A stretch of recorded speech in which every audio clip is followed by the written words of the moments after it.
So in the first couple episodes, I've kind of introduced what I do. I've been a police officer in law enforcement for about 25 years. I've served as a patrol officer for two agencies working every shift imaginable. I've served as an instructor in firearms, in less lethal, in active shooter. I've served as a SWAT medic. I've served as a SWAT operator, as assistant team leader on the SWAT team. I've been a major crimes detective. I've been a field training officer, and now I'm serving as a captain in an investigations unit. And so I've had a blessed career with a lot of opportunity, but it didn't happen overnight, and it almost didn't happen at all. And so I'm gonna kind of dive into how I got where I am and how I almost just took a completely different path in life, and who knows where I'd be now doing something different. And so before I get started, I have been filming these videos for a couple of days now, and I've had about a month of prep, setting up studio and buying junk, and I'm pretty happy with the equipment. But one thing that has surprised me, maybe it hasn't surprised me, but one thing I realize is how much different it is to talk to nobody in an empty room, in an empty house, with no feedback, as opposed to talking to a person. When you are talking to a human being in the wild, like, that's personable because there's a person, and you realize like a person is giving you feedback, such as minimal encouragers, like, yeah, yep, or they're laughing, or they're smiling, or they're frowning, or scowling, or they're interrupting, and all of that guides and directs a conversation. When you're talking to no one, you're just kind of winging it, and it's unnatural, it's strange. And if you are a person, this is different. It's a learning experience. And so I think it'll get better, and we'll just see what happens. So I graduated high school in the late 90s, and at the turn of the century, I'm starting a community college. I'm on a pathway to be a history teacher. I had some mentors in high school that were teachers. History is a passion of mine. United States history is a great passion of mine still today. Military history back then and still today, a great passion of mine. And so this made sense. I had zero ideas about being a police officer. Being a police officer was not on my radar at all. I knew no one that was a police officer. It wasn't even on my radar. Second place to education would have been like tech. This was like the heyday of early tech and web design and things like that. Like, this would have been a second career choice. Law enforcement's not on my radar. So as I'm ramping up to start college, I need full-time work. I'm going to pay for it as I go, and it's community college. And so I'm looking for full-time work to work and go to school.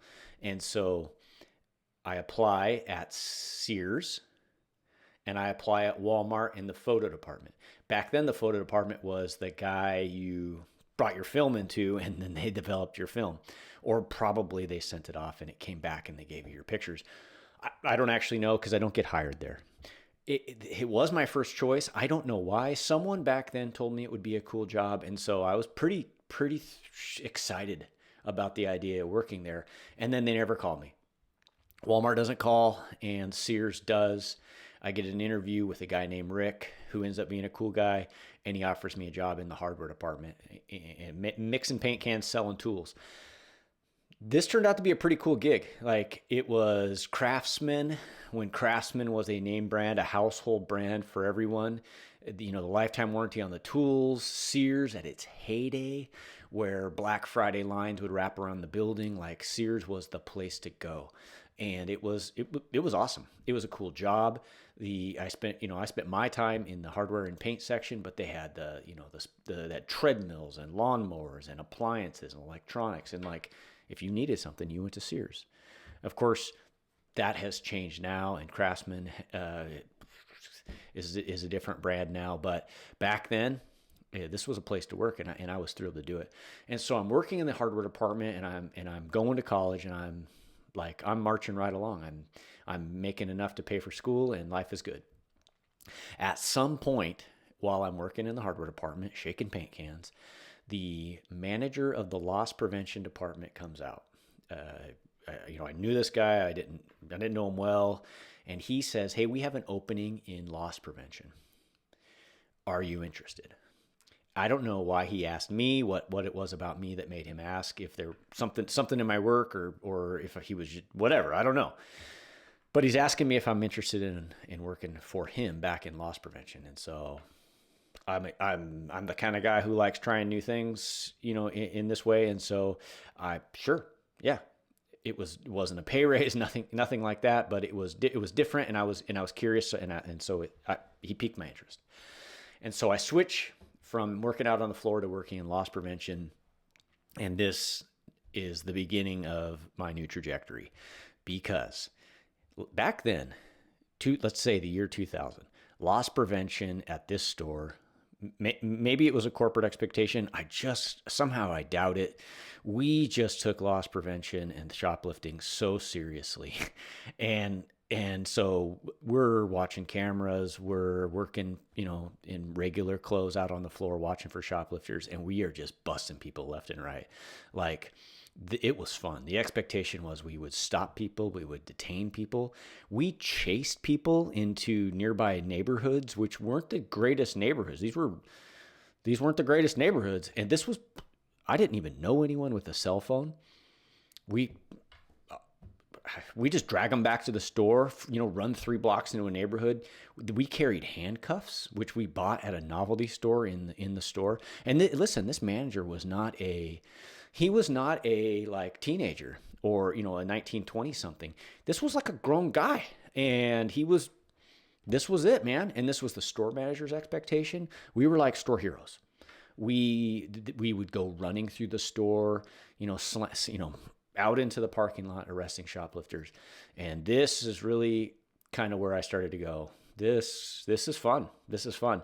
And looking back, it was crazy. I'm not surprised stores have backed way off of that. We could have got hurt. I could have got hurt. People could have got hurt. We didn't make any false arrests or anything like that, but I can see how it could have happened.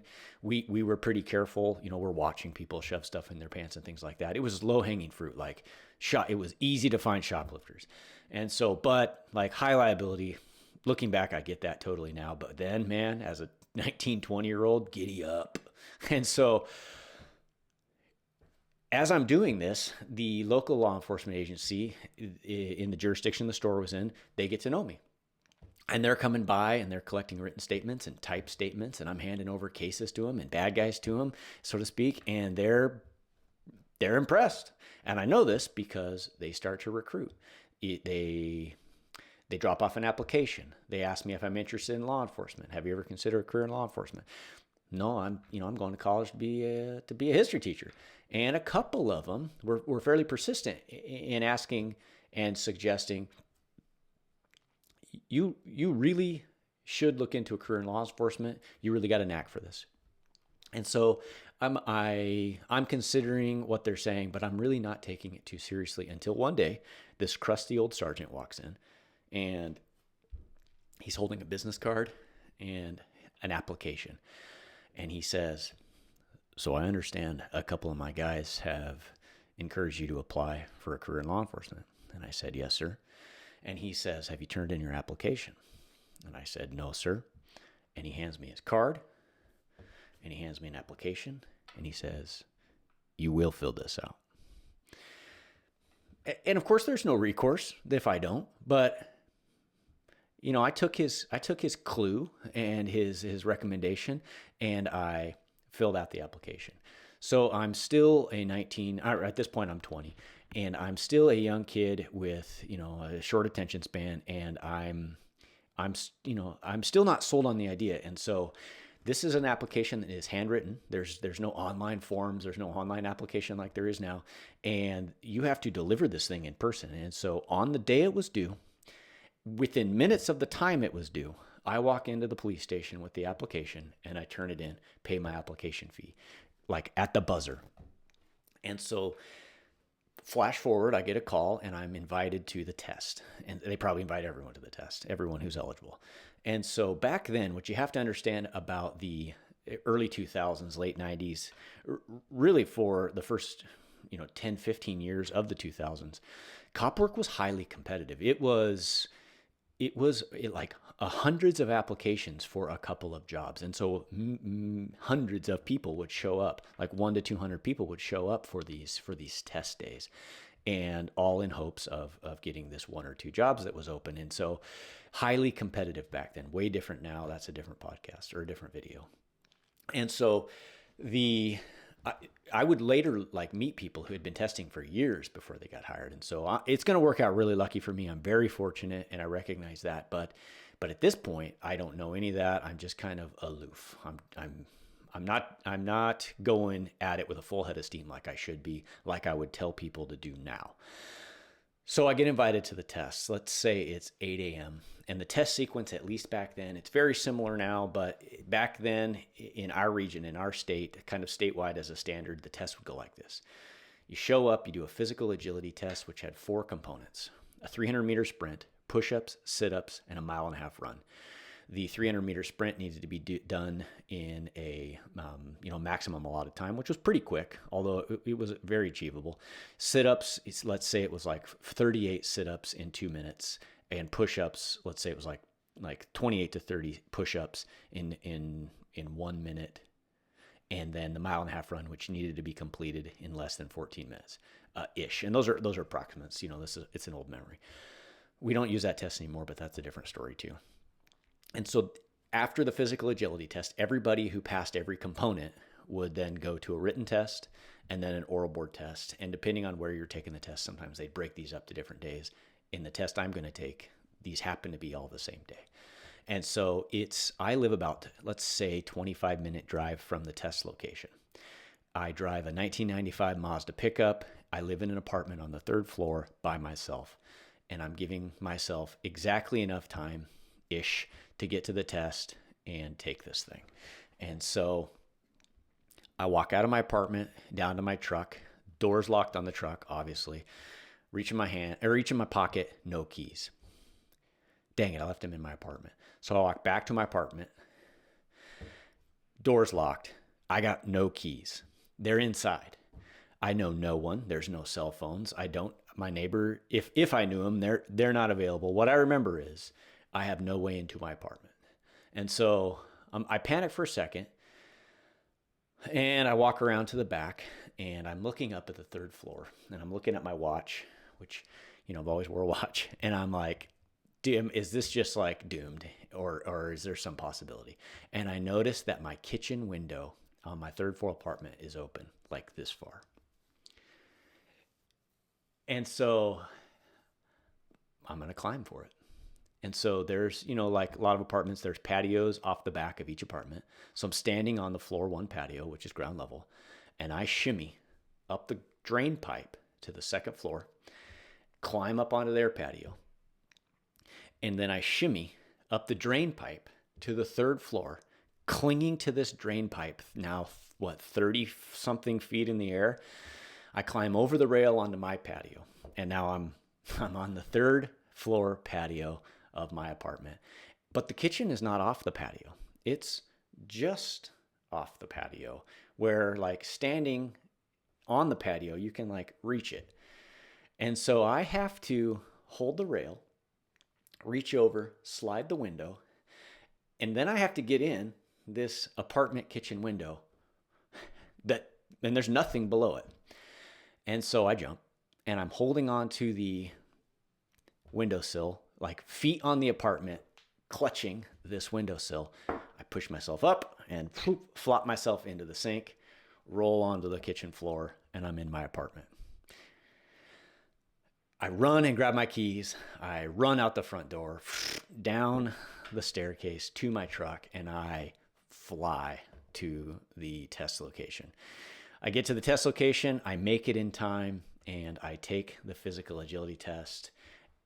Ultimately, I'm 20 something. I'm 20 and some change, and so I'm fit. Running has always been pretty natural for me, so the test doesn't give me much trouble, and so I get through that. The written test, also fresh out of high school, I am fairly academically minded, and so this doesn't give me any grief. The oral board interview whatever, I can talk. And so I finished this test that I almost didn't get my application in on time.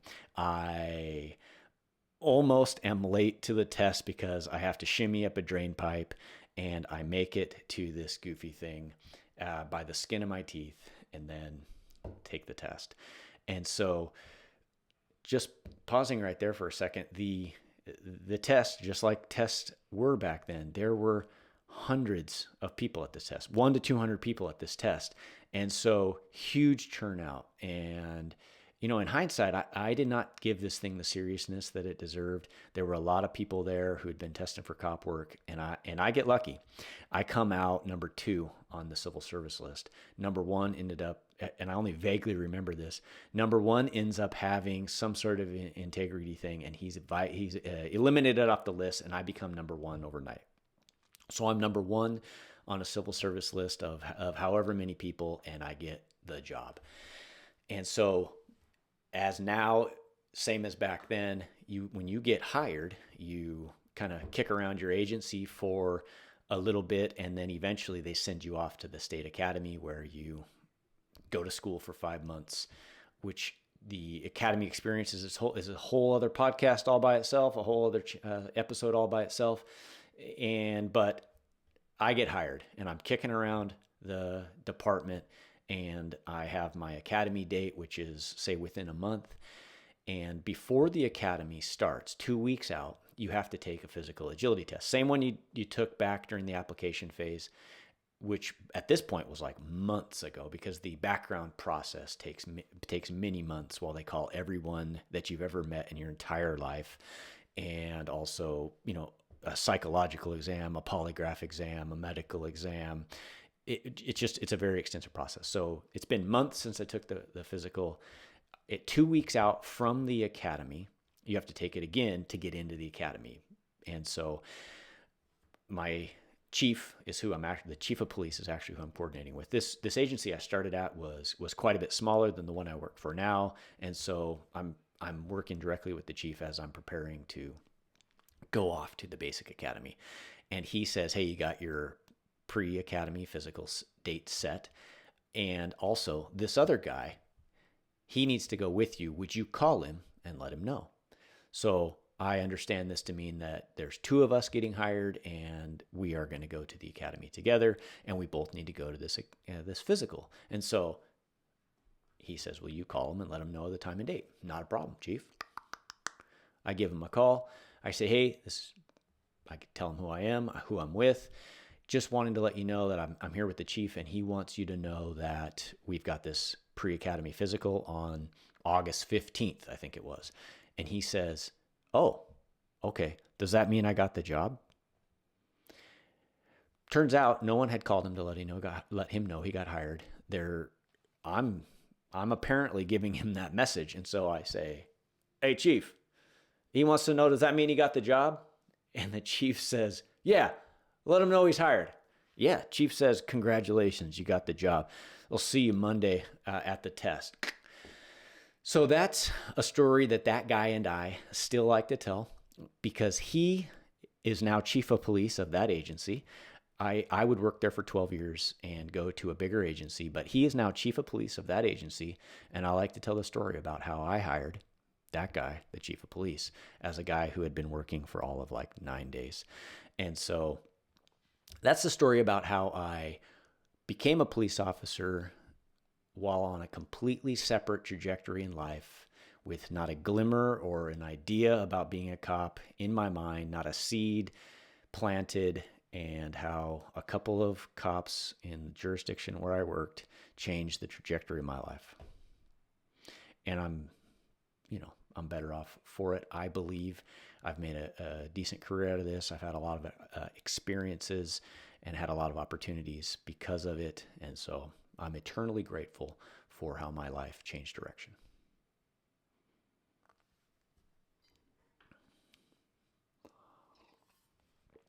Crazy stuff.